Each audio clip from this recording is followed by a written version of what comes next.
1박 2일 일정으로 일본을 방문 중인 윤석열 대통령, 어제 한일 정상회담에 이어서 오늘은 귀국을 앞두고 여러 일정들을 이어가고 있습니다. 민지숙 기자, 윤 대통령 오늘은 어떤 일정들이 좀 있을까요? 네, 오늘은 이 정재계 인사들 두루두루 만났습니다. 이 아소다로 스가 전 총리와 함께 만나는 모습이 포착이 되기도 했고, 이어서 우리 전경련과 일본의 경제인연합이 주관하는 이 비즈니스 라운드 테이블에 참석해서 이 첨단 산업의 미래에 대해 이야기를 나누기도 했습니다. 이 자리에 이재용 정의선 회장도 함께 참석을 했다라고 하는데요. 이 윤 대통령 마지막 일정으로 게이오 대학에서 한일 대학생들을 대상으로 특별 강연을 한 뒤 오늘 오후 늦은 시간에 귀국을 한다는 예정입니다. 자, 조진국 교수님, 오늘 일정 중에 우리가 좀 눈여겨봐야 할 일정들이 뭐가 좀 있을까요? 예, 그 소개해준 첫 번째 일정도 중요합니다. 스가 전 총리가 이제 이란 의원연맹이라는 것이 있는데 차기 회장으로 사실상 내정이 됐어요. 공식적인 취임은 아마 4월이나 5월달에 할 것 같은데 총리를 했던 분이 이란 의원연맹을 회장하는 건 두 번째예요. 그렇기 때문에 뭐 무게감이 있다고 할까요? 그런 의미에서 의원들 간의 교류, 한일 관계에 어떤 역할을 할지 주목해야 할 필요가 있고요. 하진 그 비즈니스 라운드 테이블도 중요합니다. 전경련과 게이단렌이 이제 이번에 우리 정부가 발표한 강제징용 해법과 관련해서 청년들을 어떻게 교류할 것이냐 하는데 사업을 새롭게 구상하기 위해서 기금을 만든다고 했지 않습니까? 그렇습니다. 그리고 사실상 2019년 7월 말에 있었던 수출 규제 또 혹은 뭐 뒤에 뭐 코로나도 있었습니다만 경제계가 좀 위축되어 있었어요. 그래서 이 경제인들 간의 교류를 어떻게 또 확대할 것이냐 하는 것도 우리가 눈여겨봐야 할 거고요. 또 미래지향적인 한일 관계에서 중요한 거는 미래 세대. 젊은이들하고 어떤 대화를 나눠서 어떤 메시지를 전달할 것이냐. 게이오대 강연도 주목해야 할 필요가 있습니다. 각각 의미가 있다고 할 수 있습니다. 알겠습니다.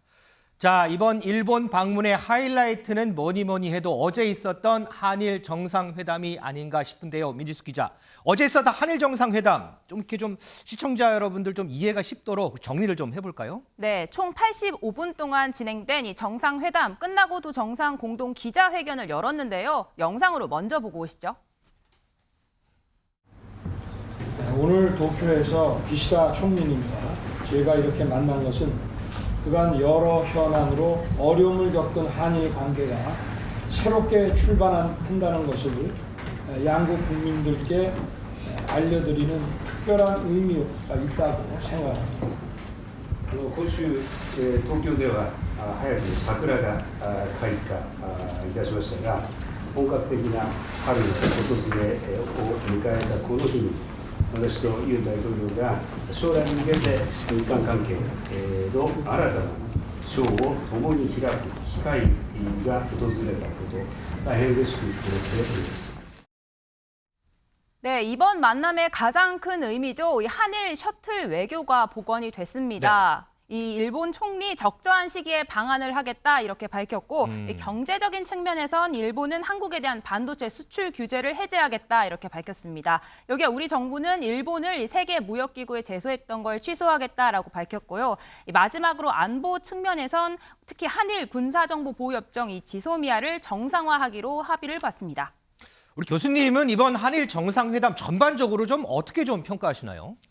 저는 뭐 절반의 성공이라고 할 수 있을 것 같아요. 3월 6일 날 박진 외교부 장관이 강제징용 해법을 발표를 하고 열흘 만에 있었던 그런 정상회담이었어요. 그렇죠. 좀 시기적으로 보면 좀 서두른 측면도 있고 우리 뭐 국민들 여론조사에도 그런 게 나타나지 않았습니까? 일본의 태도가 변화하지 않으면 좀 서둘러서 관계 개선할 필요가 없다. 혹은 현재 우리 정부 산하에 있는 재단이 일본 기업을 대신해서 변제하는 것도 바람직하지 않다. 이런 게 있었어요. 그렇기 때문에 이런 비판에도 불구하고 한일 관계 개선을 위해서 뭐 노력을 하겠다 하는 의지를 대통령이 직접 보여주셨다는 의미. 또 실제로 이걸 계기로 해서 아까 나왔습니다만 정상 간의 셔틀 외교도 재개하고 또 정상뿐만 아니라 장관이나 다양한 차원의 교류가 이제 활성화될 가능성이 있거든요. 그런 의미에서는 성공적이었다고 할 수 있지만 우리 국민들이 기대했던 일본 정부의 포괄적인 사죄나 일본 기업의 자발적인 기여 문제에 있어서는 우리가 기대하는 데는 전혀 미치지 못했다. 앞으로 조금 걱정스러운 부분입니다. 그게. 그러면 어제 뭐 여러 가지 부분들이 있었는데 이거는 좀 가장 의미가 있다 하는 거 하나만 좀 찝어주시면 어떤 게 좀 있을까요? 저는 코로나도 있었지만 지금까지 한일 관계가 냉랭해지면서 협의라는 게 별로 없었어요. 공동의 이익이라는 게 우리 많이 얘기하고 있습니다만 한일 양국이 왜 협력을 해야 되는지, 한일 관계 개선이 왜 필요하고 우리 그게 무엇이 부합한지 국민들 잘 이해하지 못하는 경우도 있어요. 혹은 정부가 잘 설명하지 하지도 않았거든요. 그런 의미에서 경제, 정치, 외교, 안보 쪽에 왜 한일 관계가 중요한지, 한미일 협력이라는 게 중요하다는 말만 하지만 우리가 왜 그걸 해야 되고 그게 우리의 국익에 어떻게 기여할 것인지에 대한 설명이 더 필요해요. 그래서 오늘은 어제 그 회담에서는 방향성에 관해서는 설명이 됐기 때문에 이제 구체화하고 또 구체적으로 국민들한테 설명하는 그런 노력을 좀 정부가 해야겠다는 생각이 듭니다. 자, 그러면 어제 있었던 한일 정상회담에 대해서 일본 내 반응은 어떤지 좀 알아보겠습니다. 일본 전문가시죠?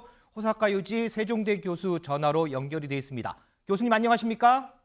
예, 안녕하십니까. 자, 어제 한일 정상회담 관련해서 일본 내 반응은 좀 어떤가요?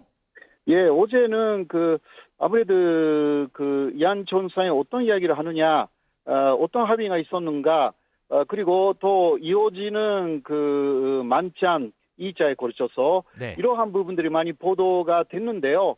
오늘은 한국 내의 반응, 이것이 많이 보도하기 시작했습니다. 그래서 한국 안에서 상당히 찬반 양론이 대립되어 있다. 이런 이야기를 일본의 언론들이 많이 보도하기 시작했고요. 네. 그리고 일본 안에서도 자민당의 간사장 세코라는 사람이 한국 측이 앞으로 이 강제징용 문제 해법을 실제로 어떤 식으로 실정하는지 이런 것도 지켜봐야 한다라든가 이러한 부분들이 그러니까 조금 냉정하게 이 상황을 보기 시작했다. 이렇게 볼 수가 있습니다. 그러면 어제 있었던 이제 정상회담 중에 일본 내에서는 어떤 부분에 가장 좀 주목을 하고 있나요?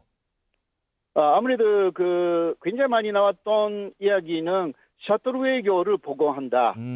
이러한 부분이었습니다. 이 셔틀 외교를 보고함으로 인해서 한일 간에 지금도 많이 놓여져 있는 여러 문제들이 있지 않습니까? 네. 이러한 문제에 있어서도 해결의 실마리가 보이는 것이 아닌가, 이러한 내용이죠. 물론 일본의 특히 보수파들은 일본에 유리하게 예를 들면 우기르기 문제라든가 독도 문제로 조금 언급이 되었고요. 네. 기타 소녀상 제거 문제라든가 이러한 부분까지 앞으로 계속 논의를 해야 된다. 이러한 이야기가 그러니까 강제 지원 문제는 일단 끝났다. 그러니까 앞으로 한일 관계에 놓여져 있는 부분을 일본에 유리하게 어떤 식으로 가져오느냐 이런 이야기들이 나와 있습니다. 그렇군요. 자, 12년 만에 한일 정상의 양자 정상회담이 이루어졌습니다. 자, 앞으로의 한일 관계 교수님은 좀 어떻게 될 거라고 좀 예상을 하시나요?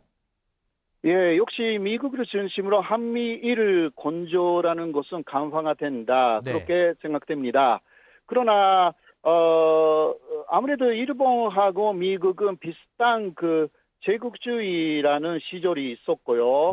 한국은 거기에 희생된 피해자였다라는 부분은 역사적으로 상당히 대조적이다라는 부분에서 한일 관계는 물론 한미를 건조해야 되지만 한국의 전체성, 역사성이라는 부분도 대단히 중요한 부분들이 있고 그것을 또 지켜내야 되는 또 역사적인 전체성이 있기 때문에 한미를 건조를 계속 간조를 하지만 한국 나름대로의 목소리를 내야 되는 부분들이 분명히 있기 때문에 그런 부분들을 지키지 않으면 역시 정권 자체가 여러 가지 어려움에 처해질 것이 아닌가. 겉으로는 한미일 건조가 상당히 좋아진다 하더라도 내부적으로는 상당히 어려움이 있을 것이 아닌가 그렇게 보고 있습니다. 알겠습니다. 교수님 오늘 말씀 감사합니다. 잘 들었습니다. 네, 고맙습니다. 예, 지금까지 호사카 유지 교수의 얘기 들어봤습니다. 자, 교수님, 요거 하나만 좀 질문 드릴게요. 어제 이제 한일 정상회담 이후에 기자들과의 질의응답이 있었습니다. 기시다 총리가 이런 질문을 받았어요. 일본 정부의 호응 조치가 부족하다 이런 질문을 받았는데 기시다 총리는 윤석열 대통령과의 개인적인 신뢰를 확인했다 이렇게 답했거든요. 어떻게 보면 핵심을 조금 비껴난 대답이라고 할 수 있는데 일각에서는 다음 달 일본의 선거가 있는데 이를 의식한 거 아닌가 뭐 이런 분석도 있긴 해요. 그건 어떻게 좀 들으셨어요? 전혀 배제할 수는 없지만 한일 관계가 다음 달 있을 지방 총선거에 뭐 보궐선거도 있습니다만 기본적으로 지방선거인데 쟁점이 될 가능성은 거의 없어요. 그리고 현재 일본 국민들한테 가장 관심 있는 거는 물가가 너무 치솟고 있거든요. 네. 그다음에 그에 비해서 임금이 지금 거의 완만하게 동결되어 있는 상태예요. 그래서 이런 생활을 어떻게 경제적으로 타개할 것이냐 하는 것에 가장 큰 관심이 있을 뿐이죠. 한일 관계 자체는 본인들하고 직접 관련이 있다고 생각하지 않아요. 그렇기 때문에 직접적인 관련이 있다고는 생각이 되지는 않아요. 알겠습니다. 미지수 기자, 어제 한일 정상회담을 두고 정치권에서도 여러 얘기들 나와요. 그렇습니다. 이 민주당은 오므라이스 한 그릇과 모든 것을 맞바꿨다 이렇게 부정적인 의견이고요. 이 여당에서는 민주당이 반일 감정으로 선동에 나섰다라고 반격했습니다. 영상으로 보고 오시죠. 어제 한일 정상회담 우리 외교사에서 가장 부끄럽고 참담한 순간이었습니다. 최대 현안인 강제 동원 문제에 대해서는 일본의 사죄나 반성은 전무였습니다. 우리 정부가 공언했던 일본의 대응 조치, 언급조차 없었습니다. 이쯤 되면 이 정권이 친일 논쟁을 넘어서서 숙일 논쟁이 벌어질 지경이 됐습니다. 민주당은 여당일 때도 반일 감정을 부추겨 선동하는 것 밖에는 하지 않더니 야당이 되었어도 반일 감정을 더욱더 선동하는 일에 앞장서고 있습니다. 정치적 손해를 예상하면서도 국민과 미래를 위한 결단을 내린 윤석열 대통령의 선택에 대해서는 역사가 제대로 평가해 줄 거라고 생각을 합니다.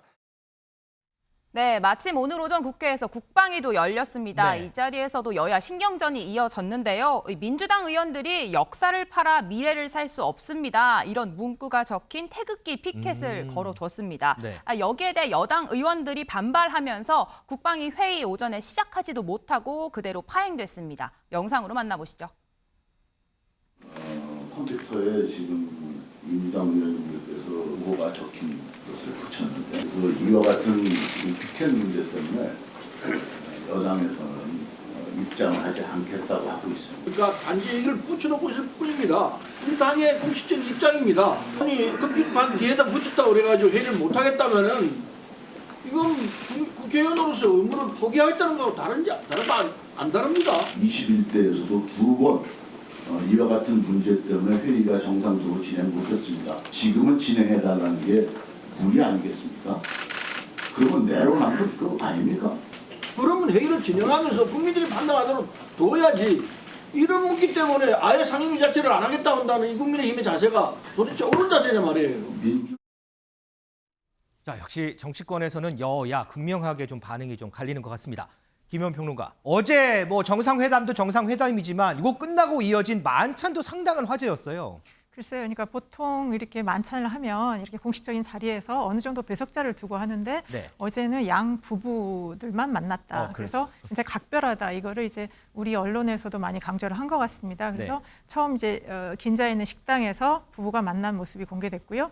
그 다음에 2차가 있다라는 이런 게 나왔어요. 그랬더니 우리가 약간 2차라고 했을 때는 굉장히 그 술꾼들이 가는 것처럼 뭐 그런 느낌이었는데 아마 그 표현도 이제 대통령실에서 다시 정정을 한 것 같습니다. 그래서 이제 자리를 옮겨서 우리 정상회담 전부터 유명했던 뭐 오므라이스 먹으러 간다는 그 노포에서 양 정상이 만나서 뭐 술도 하고 그랬다 이렇게 나오고 있습니다. 그래서 뭐 특히 이제 한일 관계에서 관계 개선의 이 첫걸음이 양 정상 간의 개인적인 친분 이거를 도모하는 것도 매우 좋겠죠. 그리고 어제 윤석열 대통령이 굉장히 기분이 좋아 보였기 때문에 네. 어제 양국이 이런 것들을 좋은 분위기로 진전시키긴 좋겠지만 그러면 결국 돌아와서 우리 대통령이 또 우리 국민들한테 어떻게 설명을 할 것이며 그리고 앞으로 그러면 일본이 정말 진정성 있는 조치를 어떻게 취하느냐에 따라서 어제 정말 그 만찬의 화기애애한 분위기가 계속 지속될지 안 될지 이게 알 수 있을 것 같습니다. 네, 알겠습니다.